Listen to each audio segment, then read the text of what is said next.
How to fix your Snapchat error. Hello everyone, I'm here to guide you how you can fix your Snapchat error. First of all, you have to ensure that you have a stable internet connection.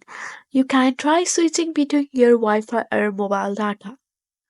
So if you have open up your app, Snapchat app, you can completely close your Snapchat app and reopen that Snapchat app. Also, you can just go and clear the Snapchat cache. Long press on your Snapchat, go for the eye icon, scroll down, and go for the clear data and tap on the clear cache option. So you can navigate to your Google Play Store and search for the Snapchat here.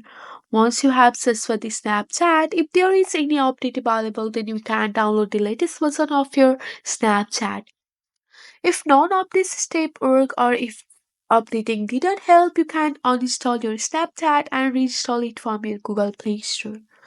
So with the help of this simple step, you can easily fix your Snapchat error. That's it for today. If you like this video, please hit that like button and subscribe for more. I will see you in the next one. Thank you.